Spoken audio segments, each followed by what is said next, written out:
Hi, my name is Matt Edmundson and welcome to another Q&A video where I answer your questions about all things to do with business. As you can see, I'm down at the beach, one of the most beautiful places on earth, here in St. Juan's down in Jersey. I've got a few days R&R on this amazing little island off the north coast of France and I love it here, absolutely love it, it's so peaceful.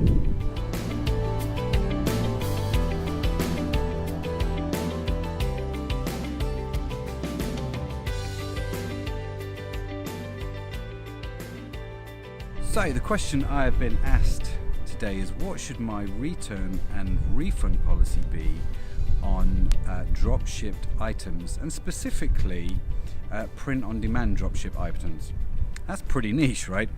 So it doesn't matter whether you drop-ship or whether you ship it out yourself. In my opinion, you've still got to have a returns policy, right? You've got to have a refund policy. And so what should that be, especially with things like print on demand, or if you're sending something that's bespoke or created?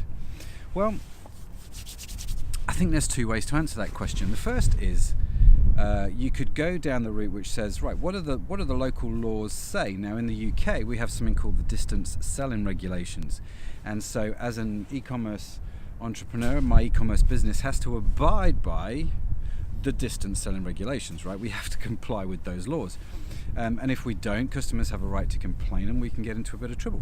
And those laws state that there is a period when somebody's bought something online, I have to refund them within a certain time frame if they return the goods back to me in a certain condition, right?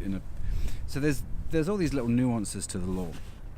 And so even with something like print on demand, people can return it and get refunds and so on and so forth. Now, so you could say, well, what are the local laws? And for that, you'd have to consult your local laws, because I don't know what they all are around the world. You don't necessarily need a lawyer, just figure out what they are online. And you can understand the nuances. But I think it's a really boring answer to the question, if I'm honest with you. So there's a load of rocks all over this beach, and they just all kind of blend in, just one big sea of grey. And it's easy to miss, and they could be, could be a little bit boring, but you could do something quite creative with that. And I feel like returns policies and refunds policies are a lot like that. They're like these rocks. They all look the same as everybody else's, probably because you've just gone to somebody else's website and copied theirs and pasted it onto your website, right? Or you've just stuck with whatever the default was from the company you're drop shipping for. And so they're just bland, they're just boring, they blend in.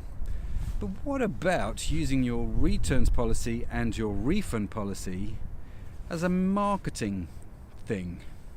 That's a little bit more interesting.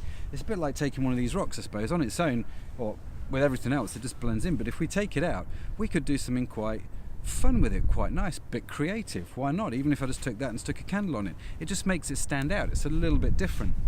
And I think your policies could be like that too. So yes, there's the legal side, but perhaps a second way to answer that question, and a better way, and a much more interesting way, is what can you do in your returns policy and in your refund policy that delights your customers and keeps them coming back time and time again? That's a bit more interesting. So it's not all about what can I get away with, it's all about how can I exceed customer expectations. So I have in the UK 7 days, right, to refund. You've got 7 days. If you buy something from me, you can return it within 7 days and expect a full refund, as long as it's returned in the original state, right? And if it's not, we could have all kinds of discussions. And if it's outside of the 7 days, I could say to you, what, bad luck, right? So what do? We don't just do that. That's boring. So we have a 30 days return policy, and we say to customers, if you buy it and try it and it's not great for your skin, because we sell beauty products, let's send it back, no problem. Even if it's opened, even if it's used, we'll give you a full refund. That gives customers confidence to buy off the site. And you know what?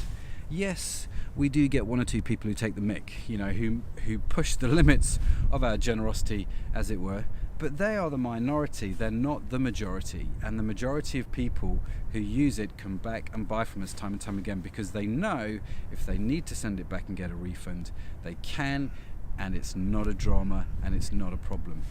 It's one of the things that stops people buying, actually. If they think there's going to be a drama, if they think there's going to be problems with returning, especially on clothing, it's not going to work for them, right? So you've got to make that process easy and slick.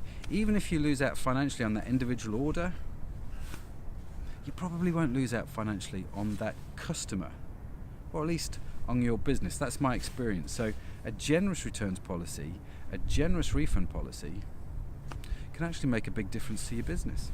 So I hope that's answered your question and given you plenty to think about. If you have any questions, by all means get in touch, let us know. We love to answer your questions about business, about e-commerce, about all things digital and how to trade online, because it's great fun, right? So I'm going to enjoy the rest of my walk on this beach. Have a good day wherever you are. Thanks for watching, and I'll see you in the next video.